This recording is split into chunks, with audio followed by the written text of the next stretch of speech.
Next প্রবলেমে যাব।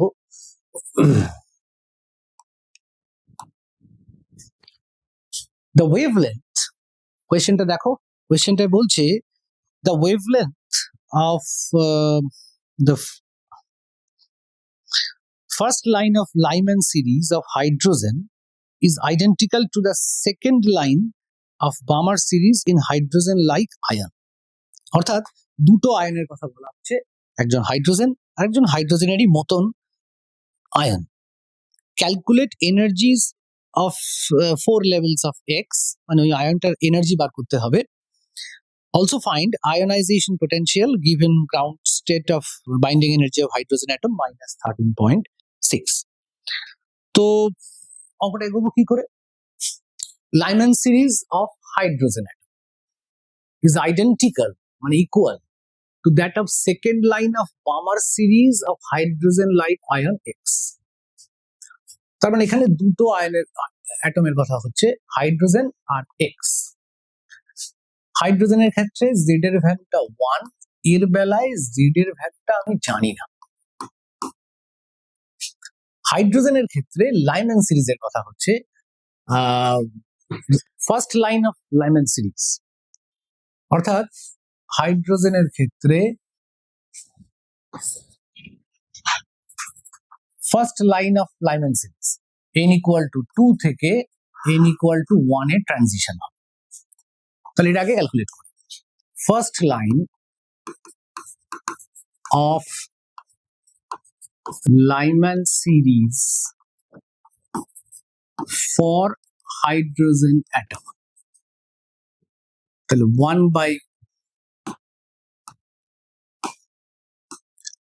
by lambda equals to hydrogen atom z টা 1 r times Lyman series n equal to 1 এ নামবে, তাহলে 1 by 1 minus 1 by 2 থেকে নামবে 4, তাহলে ল্যামডাটা এসে গেল,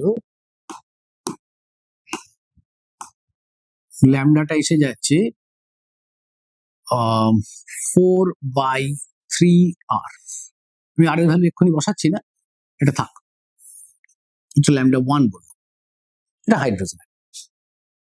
এক্স একটা আয়ন, তার ইলেকট্রনেরও বিভিন্ন এনার্জি লেভেল রয়েছে, n equal to 1 2 3 4 এটসেট্রা আছে। তার ক্ষেত্রে কি বলছে? তার ক্ষেত্রে বলছে second line of Balmer series, second line of Balmer series. Balmer সিরিজকে n equal to 2 তে নামবে ইলেকট্রন, n equal to 2 তে ইলেকট্রন নামবে। কোত্থেকে নামবে? 3 থেকে 4 থেকে 5 থেকে and so on. Second line, first line না, সেকেন্ড লাইন, তাহলে 3 নয় 4 থেকে নামবে। যদি 3 থেকে নামতো তাহলে ফার্স্ট লাইন হতো, first line of Balmer series. কোয়েশ্চেনে বলেছে second line of Balmer series, that means n equal to 4 থেকে নামছে।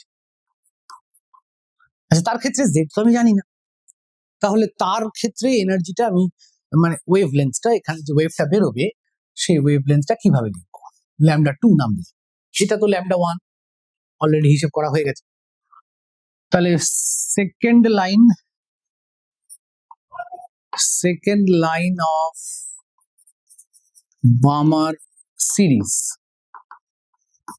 for X atom is 1 by lambda 2 equals to, original ফর্মুলাতে z স্কয়ার ছিল, z স্কয়ার টাইমস r ছিল। আগের বার হাইড্রোজেনের জন্য হিসাব করেছি, z এর জায়গায় 1 বসিয়ে দিয়েছি, মিটে গেল। কিন্তু এবার তো হাইড্রোজেনের কথা হচ্ছে না, x এর কথা হচ্ছে, তার z আমি এবার জানিও না, তাহলে z স্কয়ার থাকবে, z square times r 1 by Balmer series n equal to 2 তে নামছে, তাহলে 4 মাইনাস কোথেকে নামছে? 4 থেকে, 1 by 16। তাহলে ল্যামডা 2 টা কত আসবে এখানে? 4 আর 16, লসাগু 16, 16 উপরে গেল 3z স্কয়ার টাইমস r। তো গেল দুটো, তাহলে আমরা ল্যামডা 1 ল্যামডা 2 বার করে দিলাম। কোশ্চেনে বলছে the wavelength of first line of Lyman series for hydrogen, এই যে first line of Lyman series for hydrogen is identical, তার মানে equal, identical মানে equal to that of the second line of Balmer series, Balmer series এর second line এর সঙ্গে equal। তাহলে কি বলবো? therefore according to problem, আচ্ছা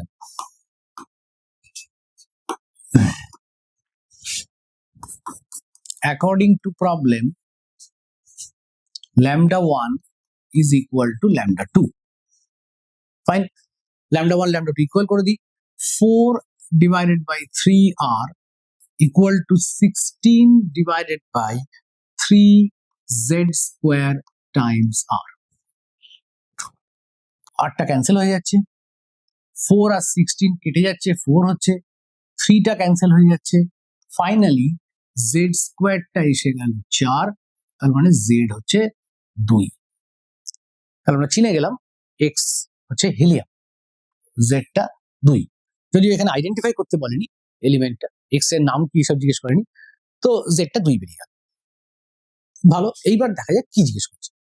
calculate এনার্জিজ of first 4 levels of X, also find its ionization potential given ground state binding energy of hydrogen atom.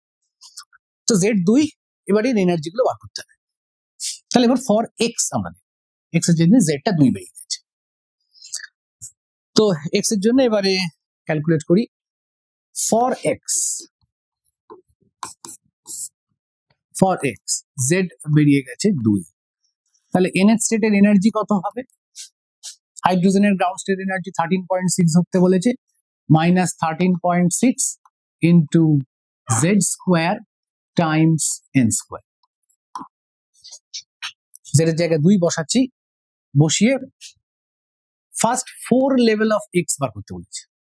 তাহলে first 4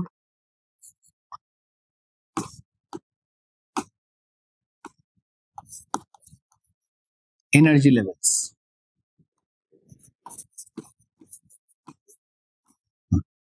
first 4 energy levels, n এর জায়গায় 1 বসালে, n এর জায়গায় 2, n এর জায়গায় 3, n এর জায়গায় 4, এই 4টা ক্যালকুলেট করতে হবে।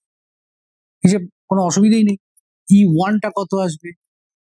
-13.6 ইন্টু জেড স্কোয়ার, জেড মানে 2, স্কোয়ার করলে 4 ডিভাইডেড বাই 1, তো 12 13 13 53.4 EV মাইনাস। আচ্ছা, গুণটা ঠিক হলো তো? 4 2 4 3 12, না একটু ভুল হলো, 4 EV, ঠিক আছে। n equal to 2 হলে, n equal to 2 হলে এনার্জি কত আসবে? -13.6 ইন্টু 4 ডিভাইডেড বাই n এর জায়গায় 2 বসবে, 4 কেটে কুটে -13.6। n equal to 3 হলে, n equal to 3 হলে -13.6 ইন্টু 4 ডিভাইডেড বাই 9, -13.6 ইন্টু 4 মানে -54.4 ডিভাইডেড বাই 9, মাইনাস কত হবে?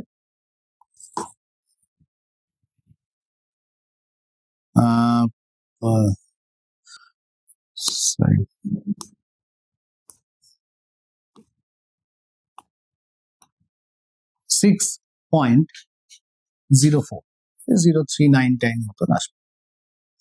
সিমিলারলি n equal to 4 হলে ডিভাইডেড বাই 16, 4 4 কেটে গেল, -13.6 বাই 4 -3.4 EV। তাহলে 4টে স্টেটের এনার্জি লেভেল বেরিয়ে গেল।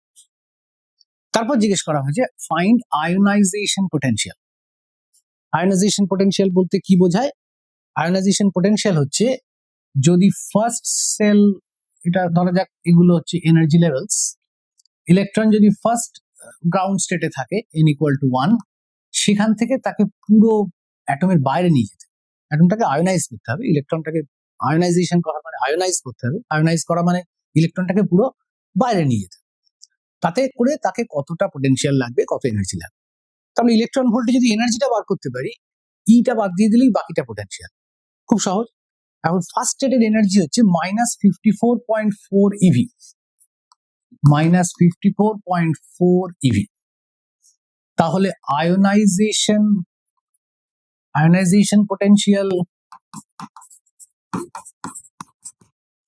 কত বেরোবে?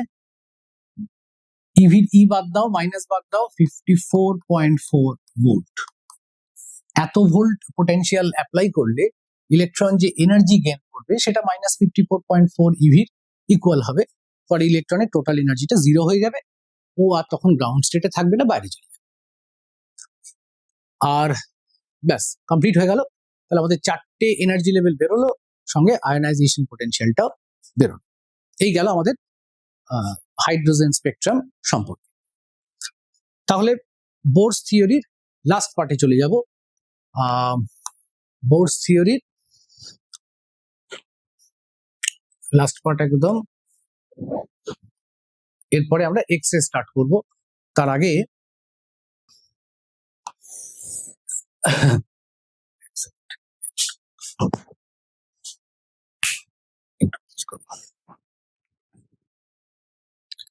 লাস্ট পার্ট বোরস থিওরি থেকে আমরা যাব। এরপরে বোরের পুরো পস্টুলেটস হাইড্রোজেন স্পেকট্রাম পর্যন্ত আমাদের হয়ে গেল। বোরস থিওরির ডিফেক্টস গুলো একটু দেখে নেব। তো drawbacks of Bohr's theory, drawbacks of Bohr's theory.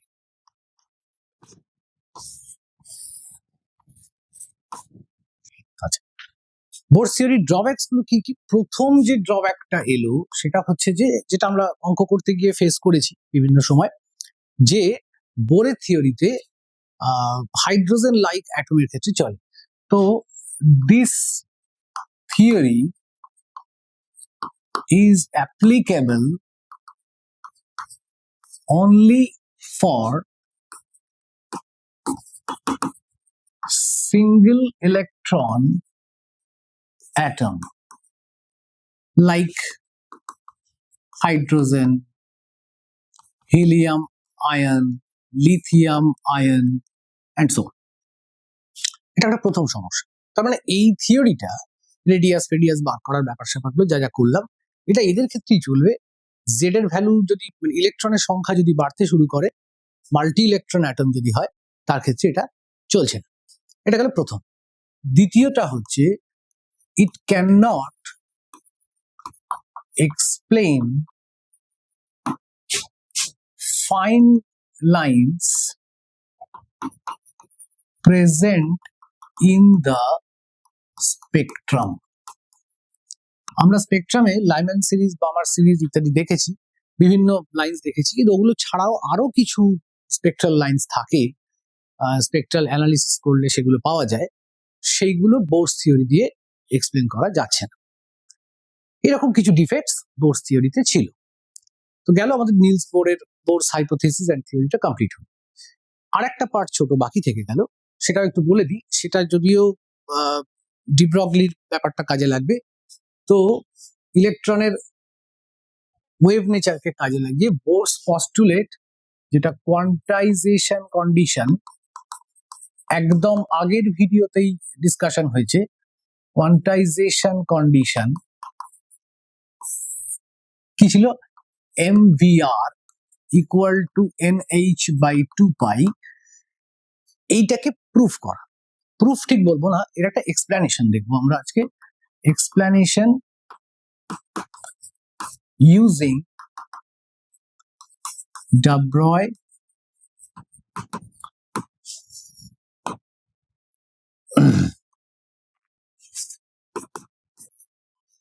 hypothesis.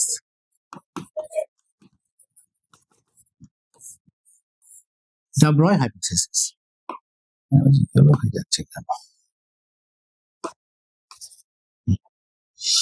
আচ্ছা, de Broglie hypothesis এ কি আছে?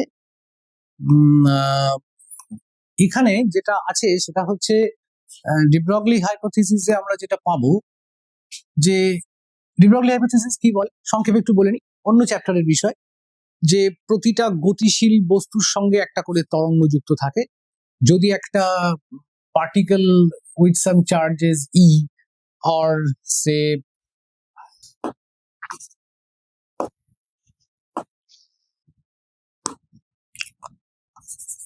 Q move with some velocity v, তাহলে তার সঙ্গে একটা ওয়েভ অ্যাসোসিয়েটেড থাকে, একটা নয়, এক গুচ্ছ, অনেকগুলো। এবং পার্টিকেলের ক্ষেত্রে সেই ওয়েভ গুলোকে এক একটা ওয়েভ প্যাকেট দিয়ে ডিসকাশন হয়। আমরা ডি ব্রগলি হাইপোথিসিস নিয়ে খুব বেশি এক্ষুনি বলছি না, আমাদের যেটুকু দরকার হবে সেইটুকু জেনে। তো যখন ভি ভেলোসিটি নিয়ে কিউ চার্জ এম মাসের একটা পার্টিকেল যদি মুভ করে, তাহলে যে তরঙ্গটা তার সঙ্গে যুক্ত থাকে, তরঙ্গটা উৎপন্ন হয়, সেই তরঙ্গের তরঙ্গ দৈর্ঘ্য বার করার রাস্তা হচ্ছে h by p, or we can say that h by mv. p stands for momentum, mv ইচ্ছে করলে mv K kinetic energy h by square root of 2me দিয়ে বলা যেতে পারে। এখন এই হাইপোথিসিসটা যদি ইলেকট্রনের ক্ষেত্রে অ্যাপ্লাই করি, ইন কেস অফ ইলেকট্রন যারা একটা পার্টিকুলার অরবিটে মুভ করছে, ধরা যাক এরকম একটা অরবিটের কথা আমি ভাবছি, জাস্ট এ সেকেন্ড, এরকম একটা অরবিটের কথা ভাবছি,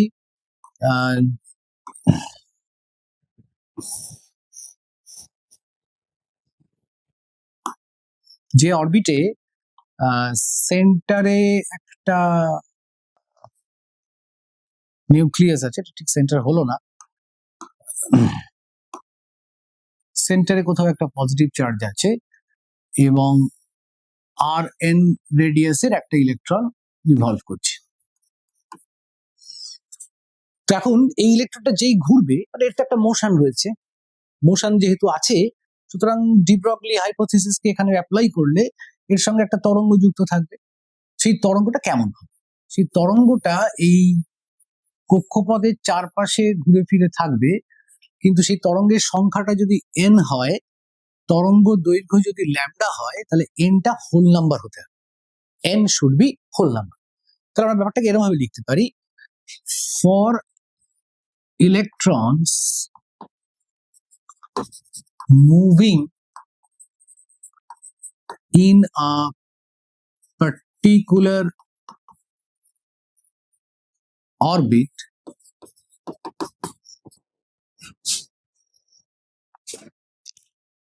number of waves n should be a whole number.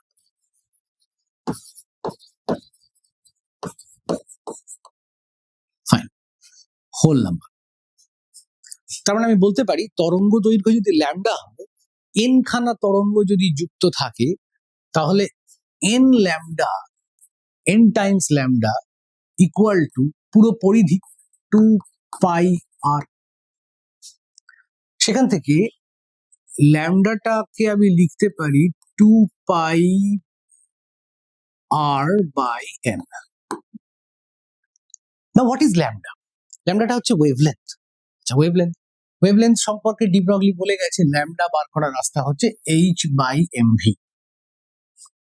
এটাকে এখানে বসাচ্ছি, তাহলে ল্যামডার জায়গায় h by mv বসালে 2 πr by n।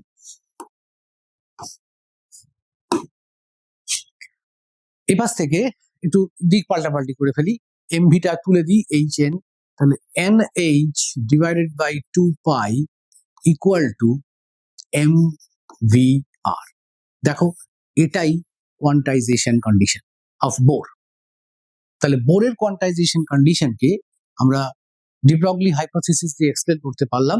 এক্সপ্লেন করার ক্ষেত্রে এই কথাটা খুব খুব ইম্পর্টেন্ট যে ইলেকট্রন যখন কক্ষপথে ঘুরবে, তখনও তো তার একটা মোশন রয়েছে, মোশন থাকলেই তরঙ্গ থাকবে, এবং সেই তরঙ্গের তরঙ্গ দৈর্ঘ্যটা ডি ব্রগলির সাহায্যে বার করা যায়। ক্যালকুলেশনটা করার ক্ষেত্রে ধরে নেব, মানে এই কথাটা খুব ইম্পর্টেন্ট এই কারণে বলছি যে এখানে জটা তরঙ্গ থাকবে টোটাল অরবিটে, 4টে 5টা 6টা জটা, সেই তরঙ্গের সংখ্যাটা অবভিয়াসলি পূর্ণ সংখ্যা হতে হবে। তাহলে number of waves should be equal to whole number. গেল, তাহলে আমাদের বোরস থিওরিটা এখানেই শেষ হল। এরপর চলে যাব আমরা মোজলেস এক্সপেরিমেন্ট এবং এক্স-রে।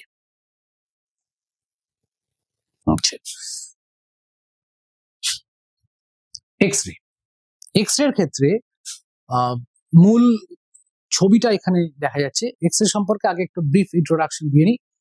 এই ছবিতে এখানে একটা গ্লাস টিউব দেখা যাচ্ছে, এটা একটা glass tube having very low pressure, এর ভেতরে প্রেশারটা অত্যন্ত কম। এরকম একটা কাঁচের টিউব, ভেতরে একটা ক্যাথোড অ্যানোড নেওয়া হলো, যাকে ব্যাটারির সঙ্গে কানেকশন করা হয়েছে। এইটা, এই যে পোর্শনটা দেখতে পাচ্ছ বাঁদিকে, এইটা হচ্ছে ক্যাথোড, দ্যাট emits electrons। তাকে খুব হাই ভোল্টেজে গরম করা হচ্ছে, প্রচন্ড হিটেড হলো, তার ফলে সেখান থেকে ইলেকট্রনস বেরোতে শুরু করলো। এর ভেতরে প্রচুর ইলেকট্রনস থাকবে, যে ইলেকট্রনস গুলো সামনের দিকে ছুটে যাচ্ছে। উল্টো দিকে রাখা আছে একটা মেটাল টার্গেট, যে মেটালে গিয়ে ইলেকট্রনস গুলো ধাক্কা মারবে। ধাক্কা মারার পর ইলেকট্রন গুলো যখন যাচ্ছে, তাদের যে কাইনেটিক এনার্জি আছে, যে গতি শক্তি আছে, সেই গতি শক্তিটা ভেতরে মেটালের মধ্যে গিয়ে কিছু একটা হলো, কি হলো সেটা একটু বাদে আসছি। তাদের এনার্জিটা কনভার্টেড হয়ে গেল একটু ইলেকট্রোম্যাগনেটিক ওয়েভস, ফলে এখান থেকে এক্স রে বেরোতে শুরু করে, দ্যাট ইজ এক্স রে। তাহলে মূল কথা হলো এক্স রে প্রোডাকশন। এক্স রেটা কি? এক্স রে হচ্ছে, এক্স রে প্রপার্টিজ গুলো একটুখানি আলোচনা করি, সঙ্গে এই ডায়াগ্রামটাকে নিয়ে বুঝবো। ফার্স্ট হচ্ছে X ray electromagnetic wave. Electromagnetic wave, electromagnetic wave কথার মানে এদের velocity 3×10⁸ metre per second. Number 2, X ray wavelength, খুব important. X ray wavelength, X ray wavelength 100 angstrom থেকে 0.01 অ্যাংস্ট্রম পর্যন্ত হতে পারে। এর মধ্যে যত তরঙ্গ দৈর্ঘ্য কমবে, এনার্জি বাড়বে। তো এই পুরো রেঞ্জটাকে আমি দুটো ভাগে ভাগ করে ফেলবো। 100 থেকে 1 অ্যাংস্ট্রম পর্যন্ত যে এক্স রে, তাদের তরঙ্গ দৈর্ঘ্য বড়, তার মানে কম্পাঙ্ক কম। কম্পাঙ্ক কম মানে এনার্জি কম, এদেরকে আমরা সফট এক্স রে বলবো, সফট এক্স রে। আর 1 অ্যাংস্ট্রম থেকে 0.01 অ্যাংস্ট্রম পর্যন্ত যারা থাকছে, এদের ওয়েভলেন্থ ছোট হয়ে গেল, কম। ওয়েভলেন্থ কম মানে ফ্রিকোয়েন্সি বেশি, ফ্রিকোয়েন্সি বেশি মানে এনার্জি বেশি ক্যারি করবে, সুতরাং এরা হবে হার্ড এক্স রে, এদের পেনিট্রেটিং পাওয়ার বেশি। এক্স রে কম বেশি সকলে আমরা জানি, একটা ধারণা তো আছেই, যে মানুষের শরীরে ভেঙে টেঙে গেলে, কোনো জায়গায় বোন ফ্র্যাকচার হলে, সেখানে এক্স রে করে তার ছবি তোলা হয়। তো তার মানে এক্স রে পেনিট্রেট করতে পারে বডির সফট পার্টস, টিস্যুজ, মাসেলস ভেদ করতে পারে, পেনিট্রেট করতে পারে, কিন্তু হাড়কে পারে না। এই কতটা পেনিট্রেট করতে পারবে, কতটা ভেদ করতে পারবে, কি কি ভেদ করতে পারবে, সেটা ডিপেন্ড করে এনার্জির উপর। এনার্জি ডিপেন্ড করে ফ্রিকোয়েন্সির উপর, কারণ ইলেকট্রোম্যাগনেটিক ওয়েভের এনার্জির এক্সপ্রেশন E=h নিউ, আর ফ্রিকোয়েন্সি ডিপেন্ড করে ওয়েভলেন্থের উপর। ওয়েভলেন্থ কম হলে ফ্রিকোয়েন্সি বেশি, μ=c/λ। এই রিলেশন গুলো আমাদের জানা আছে। এখন এই যে এক্স রে প্রোডাকশনের টিউবটা এখানে দেখতে পাচ্ছ, সেখানে তাহলে এক্স রে প্রোডাকশন কি করে হচ্ছে?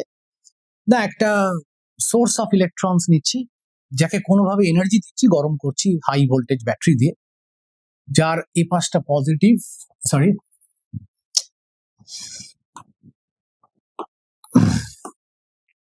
এই পাশটা নেগেটিভ, আর টার্গেটটাকে পজিটিভ করা হবে তার দিয়ে কানেক্ট করে। ইলেকট্রনস গুলো বেরোবে এখান থেকে, বেরোনোর পর পজিটিভলি চার্জড টার্গেট সেই ইলেকট্রন গুলোকে অ্যাট্রাক্ট করবে। Electron negative, target positive, target ইলেকট্রনকে আকর্ষণ করবে, ফলে ইলেকট্রন প্রচন্ড বেগে ছুটে যাবে। এদের মাঝখানের পোটেনশিয়াল ডিফারেন্স যদি ভি হয়, তাহলে ইলেকট্রন গুলোর এনার্জি হবে ইভি। যে ইলেকট্রন গুলো যাচ্ছে তার চার্জ যদি ই হয়, তাহলে ইলেকট্রন গুলো ইভি এনার্জি নিয়ে যাবে, গিয়ে টার্গেটে ধাক্কা মারবে। তারপর সেই ইলেকট্রনের এনার্জিটা তড়িৎ চুম্বকীয় তরঙ্গে রূপান্তরিত হয়ে বেরিয়ে আসবে। সেই তড়িৎ চুম্বকীয় তরঙ্গকে আমরা এক্স রে বলছি।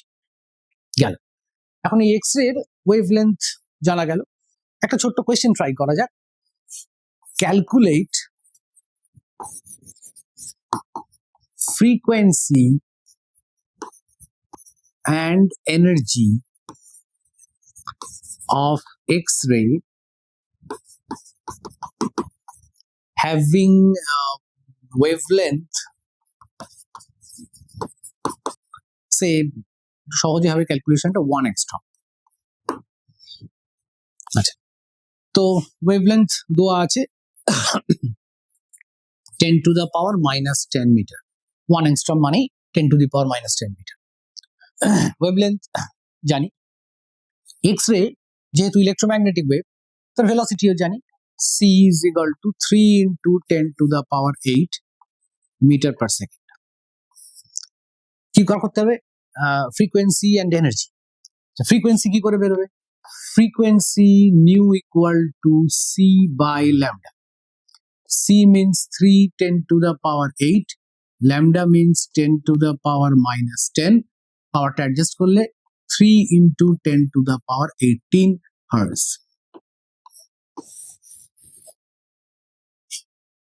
আচ্ছা, ভেলোসিটি ফ্রিকোয়েন্সি বেরিয়ে গেল। এনার্জি কি করে বেরোবে? Energy h new,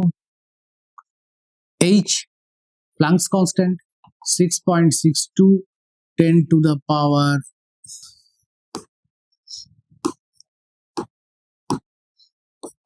-34, nu means 3 into 10 to the power 18।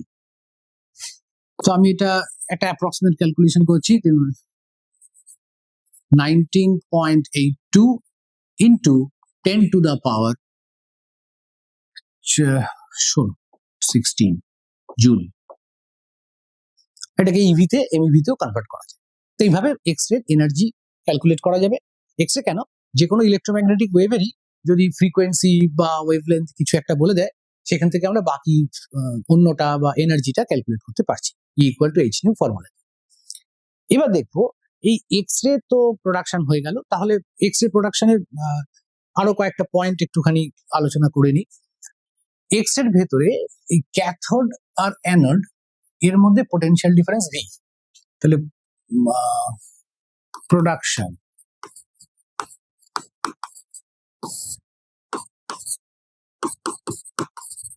high voltage is applied between cathode and anode that helps electrons to gain energy। High voltage দেবো, সেই ভোল্টেজটাই এই ইলেকট্রনের এনার্জিকে কন্ট্রোল করবে। যত ইলেকট্রনের গতিশক্তি বেশি হবে, যে ইলেকট্রন এখান থেকে যাচ্ছে ডান দিকে, তার এনার্জি যত বেশি হবে, তত এক্স রে এনার্জিটাও বাড়বে, অর্থাৎ সেটা হার্ড এক্স রে হবে। ভোল্টেজটা কমিয়ে দেবো, ইলেকট্রনের এনার্জি কমে যাবে, ধাক্কা মারার ফলে যে এক্স রে বেরোবে তারও এনার্জি কমে যাবে, ফলে সেটা হয়ে যাবে সফট এক্স রে। তো এইভাবে এক্স রে এনার্জি আমি এই ভোল্টেজ দিয়ে কন্ট্রোল করতে পারি। একটু বাদে ফর্মুলাটা আসবে, তখন জিনিসটা আরো ক্লিয়ার হয়ে যাবে। নাম্বার 2, এই যে টিউবটা, যেটা এই মাঝখানের পোর্শনটা বাল্জড পোর্শন দেখছি ফোলা মতন, সেই টিউবটা, এটা একটা গ্লাস টিউব। এই গ্লাস টিউবের ভেতরের প্রেসার অত্যন্ত কম রাখতে হবে। কেন? প্রেসার কম রাখা মানে ভেতরে অন্য পার্টিকেলস যেন না থাকে, অর্থাৎ ইলেকট্রন যখন এই যাবে মাঝ রাস্তায় অন্য অ্যাটম বা অন্য আয়নের সঙ্গে যদি তার কলিশন হয়, তাহলে এনার্জি লস হবে, ফলে টার্গেটে পুরো এনার্জিটা নিয়ে সে পৌঁছতে পারবে। সেই কারণে ভেতরে যতটা সম্ভব অন্য মলিকিউলস কম রাখা, অর্থাৎ ভেতর থেকে সাকশন করে গ্যাস বা অন্য যা কিছু থাকবে সেটা বার করে নিতে হবে। তাহলে pressure inside tube should be very low so that electrons do not lose any energy while moving। ধাক্কা দিয়ে চারদিকে এনার্জি খরচা হয়ে গেলে টার্গেটে গিয়ে পৌঁছতেই পারলো না, তাহলে এক্স রেটারও তো এনার্জি কমে যাবে, সেটা যদি না হয়। ডান দিকে একটা কুলিং অ্যারেঞ্জমেন্টের ছবি দেখতে পাচ্ছ, এটা কিছুই নয়, কুলিং অ্যারেঞ্জমেন্টের ছবিটার থেকে কি বোঝা যাচ্ছে, যে এই কন্টিনিউয়াসলি টার্গেটে ধাক্কা মারলে ইলেকট্রন যে এনার্জিটা ক্যারি করে নিয়ে যাবে, তার একটা পোর্শন, বেশিরভাগ পোর্শনই ক্যাথোডটাকে, এই টার্গেটটাকে, অ্যানোড টার্গেটটাকে হিট করতে শুরু করে, গরম করতে শুরু করে। ফলে সেটা যদি গরম হয়ে যায় প্রচন্ড, তাই তার টেম্পারেচারটাকে তার মেল্ট করে যেতে পারে, সেটা গলে টলে যেতে পারে। তাই তার টেম্পারেচারটাকে কমানোর জন্য ঠান্ডা জলের একটা স্প্রের ব্যবস্থা রাখা হয়। ডান দিকের এই পাইপটা কুলিং অ্যারেঞ্জমেন্টটাকে দেখাচ্ছে। এই গেল মোটামুটি এক্স রে প্রোডাকশন। এইবার এক্স রে হয়টা কি, ভেতরে গিয়ে পৌঁছানোর পর এক্স রে কি হতে পারে, কি করে তৈরি হয় টার্গেটে গিয়ে ধাক্কা মারার পর। ছবিটার এক্সপ্লেনেশনই যাব। কন্টিনিউয়াস আর ক্যারেক্টারিস্টিক এক্স-রে, দু রকম এক্স-রে কথা শিখব। তো প্রথম ছবিটায় প্রোডাকশনের সময় আমরা দেখলাম যে একটা টার্গেটের গায়ে একটা সোর্স থেকে ইলেকট্রন গিয়ে ধাক্কা মারছে, সেখান থেকে এক্স-রে বেরোচ্ছে। Now what happens inside the target? টার্গেটের ভেতরে কি হচ্ছে? টার্গেটের ভেতরের ইলেকট্রনটা ঢোকার পরে কি হতে পারে? ধরা যাক এটা একটা টার্গেট মলিকিউল, টার্গেটের ভেতরে এটা একটা অ্যাটম, এটা তার নিউক্লিয়াস, আর বিভিন্ন সেলে ইলেকট্রনস আছে।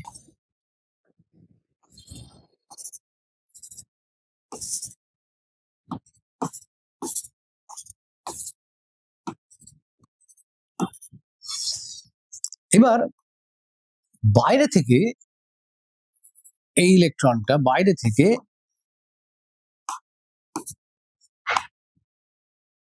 ছুটে আসছে।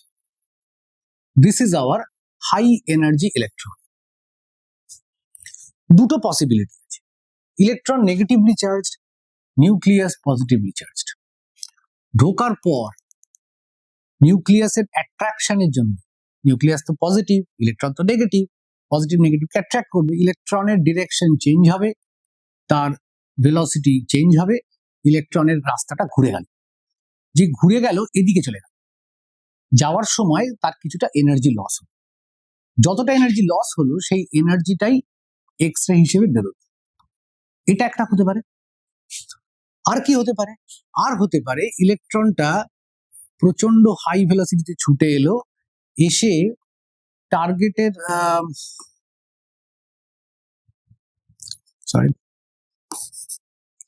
ইলেকট্রনটা প্রচন্ড হাই ভেলোসিটিতে ছুটে আসছে, এসে টার্গেটের একটা ইলেকট্রনকে ডাইরেক্ট হিট করলো, কে সেলের ইলেকট্রনটাকে হিট করলো, করে নিজেও চলে গেল, ওকেও ওর জায়গা থেকে বিচ্যুত করে দিল, অর্থাৎ ইলেকট্রনটাকে পুরো বাইরে বার করে দিল। যেই বার করে দেবে এইখানে একটা ভ্যাকেন্সি তৈরি হবে, এইখানে একটা ভ্যাকেন্সি তৈরি হবে। লোয়ার সেল মানে এটা কে সেল, এটা এল সেল, এটা এম সেল। যে কে সেলে একটা ভ্যাকেন্সি তৈরি হলো, সেই ভ্যাকেন্সিটা ফিল আপ করার জন্য হয়তো এল সেলের একটা ইলেকট্রন জাম্প করে নেবে। যদি নেমে আসে তাহলে তার এনার্জিটা এখানে এক্স রে হিসেবে বেরোবে। তাহলে এই আর একটা হতে পারে। সুতরাং দু রকম এক্স রে প্রোডাকশন পসিবল। এক, এই প্রসেসে যেখানে ইলেকট্রন যেটা ঢুকছে বাইরে থেকে সেটা একটা নির্দিষ্ট রাস্তায় চলে যাচ্ছে, নিউক্লিয়াসের আকর্ষণের জন্য তার এনার্জি কমে গেল খানিকটা, এক্সট্রা এনার্জিটা এক্স রে হিসেবে বেরোবে। এটা একটা প্রসেস, আর এটা আরেকটা। একটা একটা করে দুটো প্রসেসে আমরা আলোচনা করব। আচ্ছা, প্রথমে চলে যাব continuous X ray. Continuous X ray যেটা এই ছবিটায় দেখা যাচ্ছে। লক্ষ্য করো এই ছবিটাতে এইটা হচ্ছে টার্গেটের একটা নিউক্লিয়াস, পজিটিভলি চার্জড, বাইরে থেকে ইলেকট্রন ছুটে আসছে। যদি বাইরে থেকে ইলেকট্রন ডাইরেক্ট নিউক্লিয়াসের দিকে হিট করার চেষ্টা করে, হিট তো করবে না, সে একটা সার্টেন ডিস্টেন্স অব্দি যাবে, রাদারফোর্ড এক্সপেরিমেন্টে পড়েছিলাম, সার্টেন ডিস্টেন্স অব্দি যাবে, তারপর বাউন্স ব্যাক করে ফিরে যাবে। এটা একটা হতে পারে। তার ফলে তার এনার্জিটা অনেকটাই লস হবে, প্রায় পুরোটাই, সেই এনার্জিটা এক্স রে হিসেবে বেরোবে। যদি ডাইরেক্ট হিট নাও করে, কাছাকাছি দিয়ে যাওয়ার সময় বেঁকে গেল, স্ক্যাটারিং হল, যেটা গোল্ডেও হচ্ছিল, বেঁকে যাচ্ছিল থিটা অ্যাঙ্গেল, ওই যেই স্ক্যাটারিং হলো, বেঁকে গেল, সঙ্গে সঙ্গে তার এনার্জি বেশ কিছুটা এক্স রে হিসেবে বেরোলো। যত দূরের থেকে ইলেকট্রনটা বেঁকবে, যত কাছ থেকে বেঁকবে তার এনার্জি তত কমবে, যত দূরের থেকে বেঁকবে তার এনার্জি তত কম কমবে। তার মানে এই যদি নিউক্লিয়াস হয়, এই যদি একটা ইলেকট্রন নিউক্লিয়াসকে হিট করার জন্য এগিয়ে আসে, তারপর বেরিয়ে যায়, তাহলে তার এনার্জি যতটা লস হবে সেটা একটা এক্স রে হিসেবে বেরোবে। যদি কোনো ইলেকট্রন কাছাকাছি দিয়ে গিয়ে বেঁকে যায়, তাহলে তার এনার্জির লস থেকে একটা এক্স রে বেরোবে। যদি আরেকটু দূর থেকে এসেও বেঁকে যায়, যেই বেঁকবে এনার্জি লস হবে, তাহলেও বেরোবে। এই প্রসেসে ইনসিডেন্ট ইলেকট্রনের এনার্জির একটা অংশ যদি এক্স রে হিসেবে বেরোয়, তখন সেই এক্স রেটাকে কন্টিনিউয়াস এক্স রে বলা হয়। তাহলে কন্টিনিউয়াস এক্স রে এর ক্ষেত্রে মূল প্রসেসটা কি? If energy of incident electron reduces due to passing close to the target nucleus, then it is called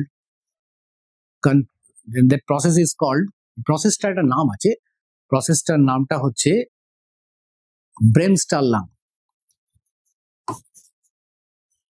ব্রেমস্টারলাং স্পেলিংটা একটু গন্ডগোল থাকতে পারে। ব্রেমস্টারলাং and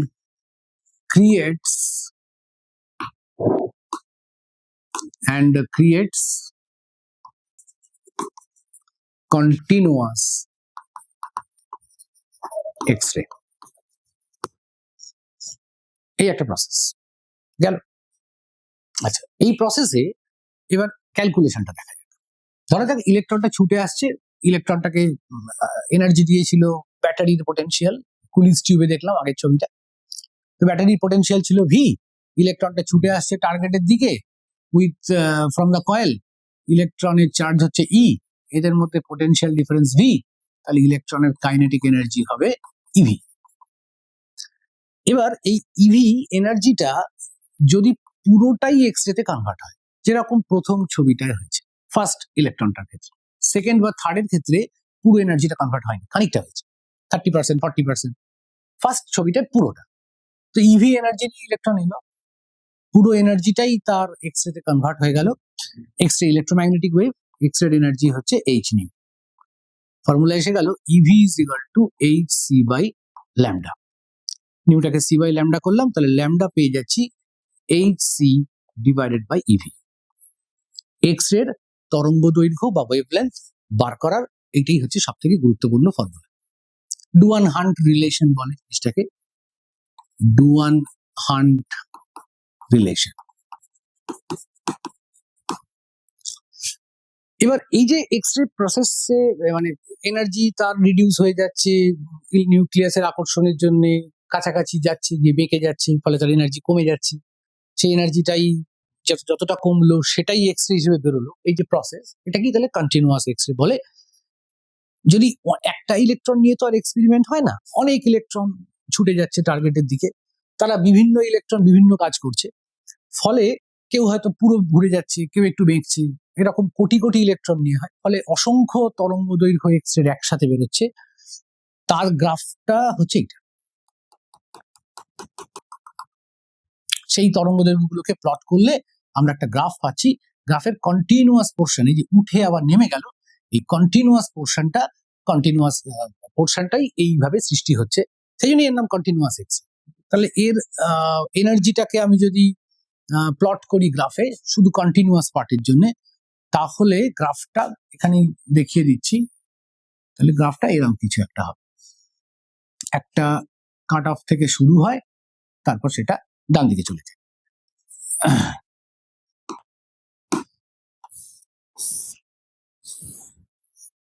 এরকম কিছু, এইদিকে এনার্জি।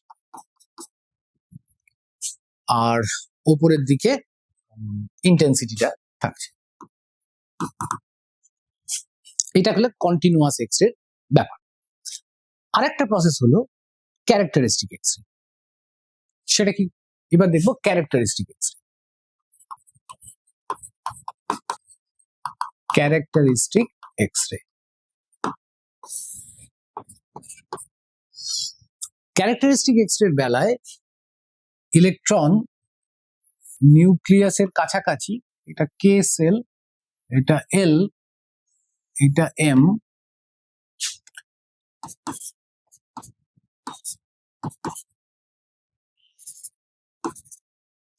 ইলেকট্রনটা বাইরে থেকে যে ইলেকট্রনটা ছুটে আসছে সে ইভি এনার্জি নিয়ে এলো, এসে ডাইরেক্ট কে সেলের একটা ইলেকট্রনকে হিট করলো।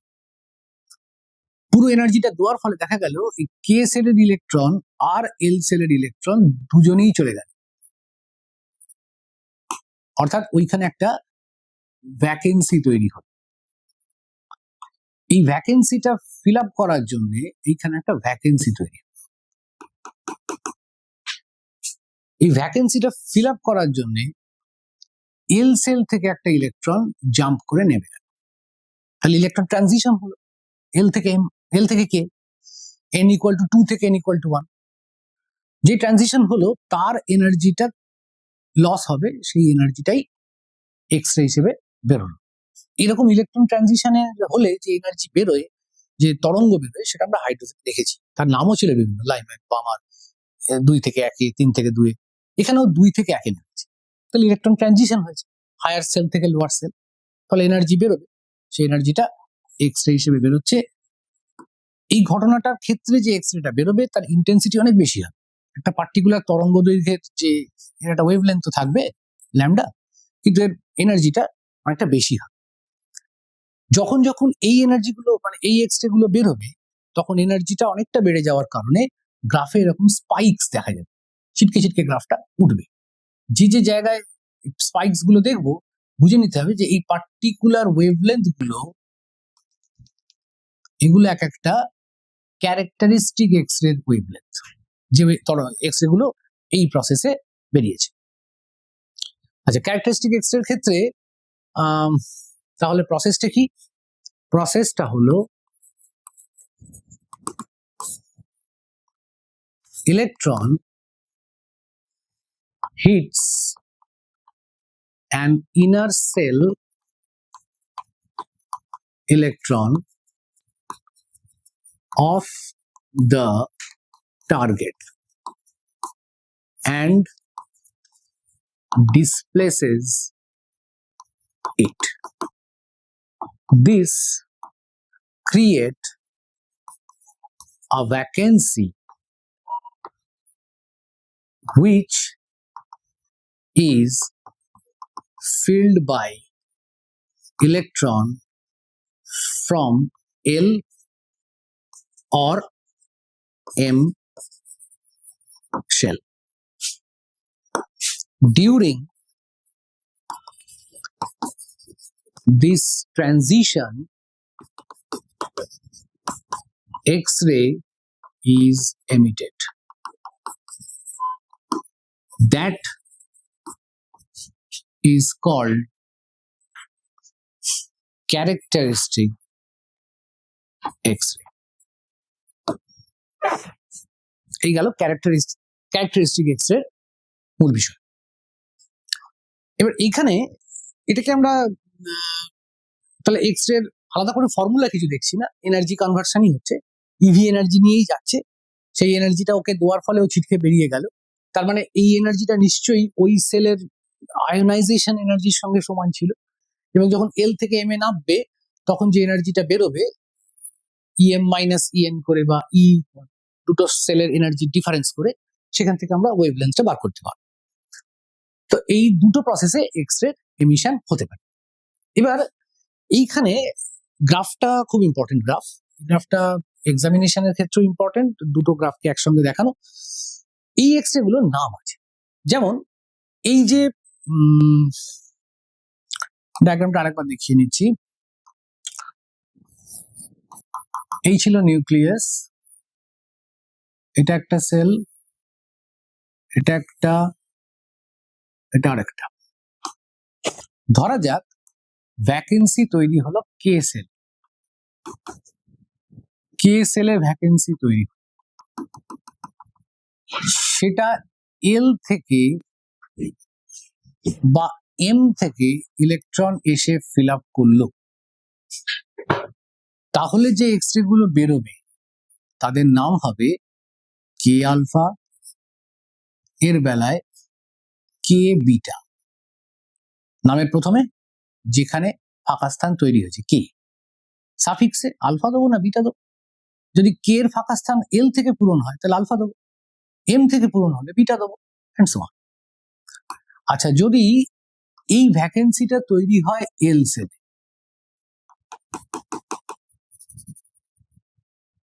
আর সেটা ফিল আপ করতে এম থেকে ইলেকট্রন নেমে আসছে, তাহলে যে এক্স রেটা বেরোবে তার নাম হবে এল আলফা।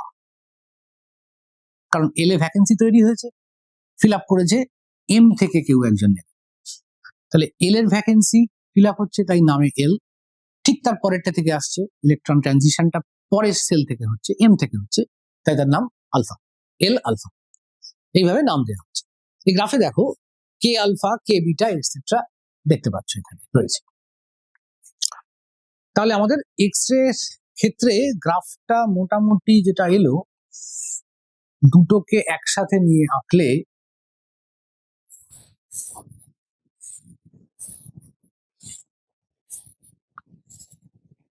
এরকম টাইপের গ্রাফ আসছে। এগুলো K alpha, K beta, L alpha and so on. শেষ হলো এক্স রে প্রোডাকশন ব্যাপারটা। তাহলে মোজলেস এক্সপেরিমেন্টে যাব, তার আগে আমরা কুলিজ টিউব শিখলাম। কুলিজ টিউবের ক্ষেত্রে কিভাবে এক্স রে তৈরি হচ্ছে, দু রকম এক্স রে কথা এলো। প্রসেস তৈরি হওয়ার প্রসেসটা দু রকম হতে পারে, continuous, characteristic. Continuous X ray বেলায় কি হয়, ক্যারেক্টারিস্টিক এক্স রে বেলায় কি হয়, তার গ্রাফটা টানলে কেমন দেখতে হয় মিটলো। এবং এক্স রে প্রোডাকশনের ক্ষেত্রে আমরা যে ফর্মুলাটা পেলাম সেই ফর্মুলাটাও কাজে লাগবে, lambda equal to H C by EV. ইভিটা কাইনেটিক এনার্জি। এরপর চলে যাব মোজলেস এক্সপেরিমেন্ট।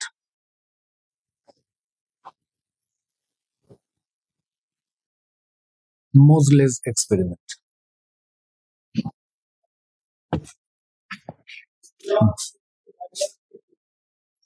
আচ্ছা, মোজলের এটা এক্স রে প্রোডাকশন টিউব। এতে ছবিটা অন্য কিছু নয়, cathode anode X ray production tube. Cathode থেকে ইলেকট্রনস বেরোচ্ছে, অ্যানোডে গিয়ে ধাক্কা মারছে, অ্যাজ ইউজুয়াল যেমন ছিল। মোজলে কি করলো, মোজলে এই টার্গেট এলিমেন্ট যেটা মেটালটা রয়েছে, এই টার্গেট মেটালের জায়গায় বিভিন্ন এলিমেন্ট ইউজ করলো। মোজলে used different elements with different Z as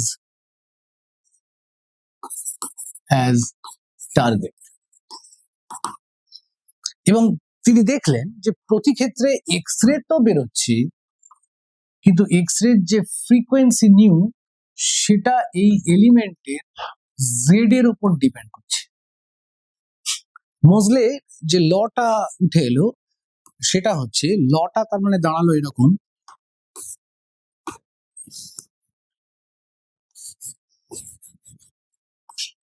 মোজলে যে এক্সপেরিমেন্ট করলো, করে মোজলে বললেন যে root nu emitted X-ray frequency square root is proportional to Z, actually Z minus B.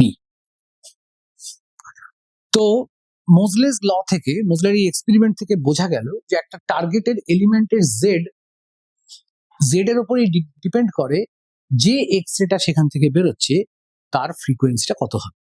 এবং তিনি এই এক্সপেরিমেন্টটা বিভিন্ন জিনিস নিয়ে, লিকুইড, সলিডস, গ্যাসেস, বিভিন্ন এলিমেন্ট নিয়ে পারফর্ম করেন। করার পরে একটা এক্সপেরিমেন্টাল গ্রাফও তিনি ড্র করেন। গ্রাফটা রুট নিউ এর সঙ্গে জেড এর একটা গ্রাফ, এবং সেই গ্রাফটা মোটামুটি স্ট্রেট লাইন হয়, মোরলেস স্ট্রেট লাইন হয়, যার থেকে একটা লিনিয়ার রিলেশন আছে বোঝা যায়। মানে সোজা কথায় জেড বাড়লে নিউ বাড়বে, যত হায়ার জেড এর এলিমেন্ট নেবো তত এক্স এর ফ্রিকোয়েন্সিটা ক্রমশ বাড়তে থাকবে। আচ্ছা, এবার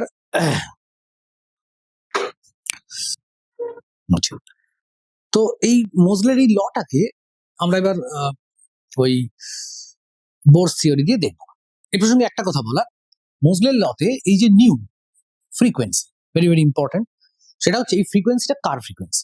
আমরা একটু আগে দেখলাম এক্স রে প্রোডাকশনে দুটো মেথড হয়, একটা ক্যারেক্টারিস্টিক প্রসেস আর একটা কন্টিনিউয়াস। ইলেকট্রন ব্রেমস্টারলাং প্রসেস, বেঁকে চলে গেল, ডিসিলারেটেড হলো, তার এনার্জি কমে গেল, ফলে সেই এনার্জিটা বেরোলো, এটা একটা প্রসেস।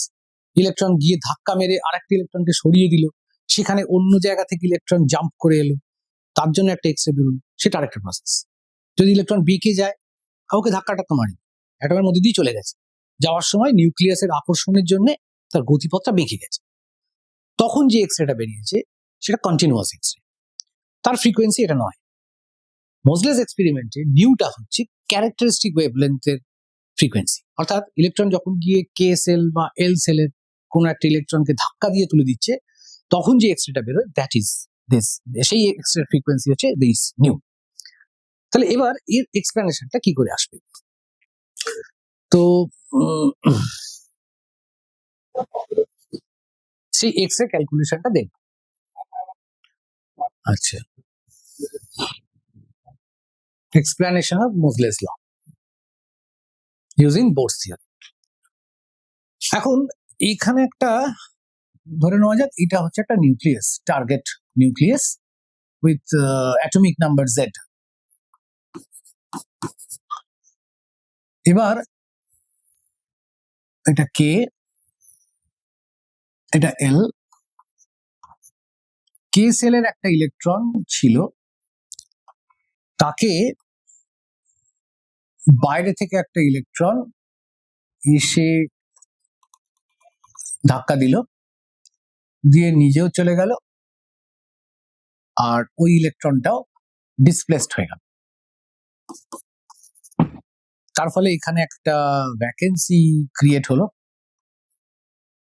কে সেলে একটা ভ্যাকেন্সি ক্রিয়েট হলো, যেটা এল সেল থেকে একটা ইলেকট্রন জাম্প করে নেমে এলো।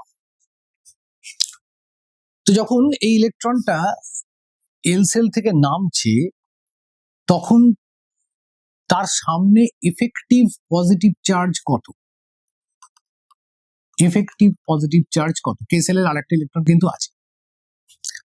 যখন ইলেকট্রনটা জাম্প করে এল থেকে কে তে যাচ্ছে, তখন তার সামনে যে অ্যাটমের পোর্শনটা সে দেখতে পাচ্ছে, তাতে কি দেখতে পাচ্ছে?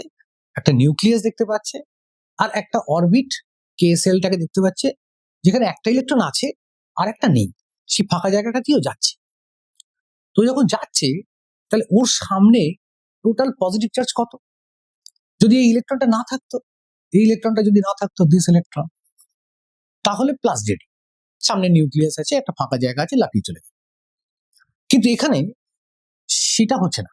এখানে ইলেকট্রনটা যখন যাচ্ছে, সামনে জেডি নিউক্লিয়াস তো দেখতেই পাচ্ছে, সঙ্গে একটা ইলেকট্রনও আছে, সে তো আর রিমুভড হয়নি, অন্য আরেকজন রিমুভড হয়ে গিয়ে ভ্যাকেন্সি তৈরি হচ্ছে। তাহলে এই টোটাল পজিটিভ চার্জটা হলো net positive charge is plus ZE minus E, that means Z into Z minus 1 into E। এবার ইলেকট্রনের এইটা হলো ট্রানজিশন। তাহলে ইলেকট্রনটার কাছে এখন এই মুহূর্তে যে অ্যাটমটার কথা আমরা ভাবছি, যে ইলেকট্রনটার কথা ভাবছি, তার কাছে এর অ্যাটমিক নাম্বার হয়ে গেছে Z minus 1। নিউক্লিয়াসের পজিটিভ চার্জ একটা ইলেকট্রনের জন্য সামান্য কমে গেছে, ফলে এ যে পরমাণুটাকে দেখতে পাচ্ছে, তার atomic number Z minus 1 atomic নাম্বারের মতো, তাহলে ওর কাছে effective atomic number Z minus। এবার এল থেকে কে তে গেল, তাহলে আমরা জানি কি, এল এর এনার্জি মাইনাস কে এর energy equal to HC by lambda, বা নিউ নিয়ে কাজ করি, H নিউ। আচ্ছা, এনার্জির এক্সপ্রেশন কি? বোরস থিওরি পড়েছি, minus mz square e to the power 4 এটা এখানে বসাতে গেলে এল এন এনার্জি, এল মানে হচ্ছে এই এন এর ভ্যালুটা চেঞ্জ হবে। ফর কে সেল এন এর ভ্যালুটা হবে 1, ফর এল সেল এন এর ভ্যালুটা হবে 2। তাহলে বসালে মাইনাস এম জেডটাও চেঞ্জ হবে। জেড এর জায়গায় কি বসাবো? যেটা অ্যাটমিক নাম্বার হয়, কিন্তু এই ইলেকট্রনের কাছে এফেক্টিভ অ্যাটমিক নাম্বার এখন জেড মাইনাস 1। তাহলে M Z minus 1 whole square E to the power 4 divided by 8 epsilon 0 square, 8 square common নিলাম। এল সেলের বেলায় এটা 2 মাইনাস কে সেলের বেলায়, উল্টো লিখছি, ঠিক আছে, মাইনাস তো বাইরে কমন নিয়ে আছে, 1/4 কে সেলের বেলায় এটা 1, মাইনাসটা ভেতরে দিয়ে দিই, ইকুয়াল টু এইচ নিউ। তাহলে এইচ নিউ ইকুয়াল টু এসে গেল, মাইনাসটা ভেতরে দিলাম, M Z minus 1 whole square E to the power 4 by 8 epsilon 0 square, 8 square, 1 বিয়োগ 1/4। এটা K alpha line. For K alpha line, K alpha কাকে বলে? কে কক্ষপথের ফাঁকা স্থান পূরণ করার জন্য এল থেকে নেমেছে, তার জন্য হিসেবটা করছি। বাকি সব কনস্ট্যান্ট। তাহলে nu is proportional to Z minus 1 whole square, স্কোয়ারটা তুলে দিলে root nu is proportional to Z minus 1। এই গেল কে আলফার জন্য। এটা যদি এল আলফা হতো, এল কক্ষপথে ফাঁকা স্থান পূরণ করছে এম থেকে, তাহলে জেড মাইনাস 1 হতো না, 1টা তখন পাল্টে যেত, জেড ই থেকে সামনে যে কটা ইলেকট্রন থাকতো মাইনাস করতে হতো। তাহলে 1 নাম্বারটা চেঞ্জ হতে পারে। এই প্রুফটা থেকে এটা বোঝা গেল কে আলফার জন্য যদিও এক্সপ্লেনেশনটা করলাম, কিন্তু এটা কে বিটা, এল আলফা এদের ক্ষেত্রে হলে এই 1টা চেঞ্জ হবে, কিন্তু বাকি রুট নিউ জেড ফেড থাকবে। সো আমরা এক কথায় মোজলেস লটাকে লিখতে পারি, therefore Moseley's law states that square root of characteristic X-ray frequency is proportional to Z minus B. B একটা কনস্ট্যান্ট, এক্ষেত্রে যেরকম 1 এসছে কখনো 2 আসতে পারে, 3 আসতে পারে, therefore root nu is proportional to Z minus B। হলো এক্স-রে, এই গেল মূল বিষয়। তাহলে এক্স-রে থেকে এইটাকে যদি একটা গ্রাফে দেখানো যায়, গ্রাফটা এরকম দেখতে হবে। এখানে এই ব্লু ডটস গুলো, এই যে ব্লু ডটস গুলো দেখতে পাচ্ছ, এগুলো ফর পার্টিকুলার জেড, এক একটা জেড এর জন্য এক একটা, যে এক্সপেরিমেন্টাল ডেটা, যে জেড এর জন্য রুট নিউ গুলো বার করা হয়েছে, সেই টানলে একটা স্ট্রেট লাইন আসবে, স্বাভাবিক লিনিয়ার রিলেশন আসছে যেহেতু, root nu is proportional to Z minus. That's all, আমাদের এক্স-রে পর্যন্ত কমপ্লিট হয়ে গেল। আমাদের আজকের এই পার্ট 2 ভিডিওটা এখানেই আমরা শেষ করলাম, আর এরপরে নিউক্লিয়াস অ্যাটমস এই জায়গা থেকে বাইন্ডিং এনার্জি বা অন্যান্য বিষয়গুলো আলোচনা হবে। ধন্যবাদ, এই ভিডিওটা এই পর্যন্তই।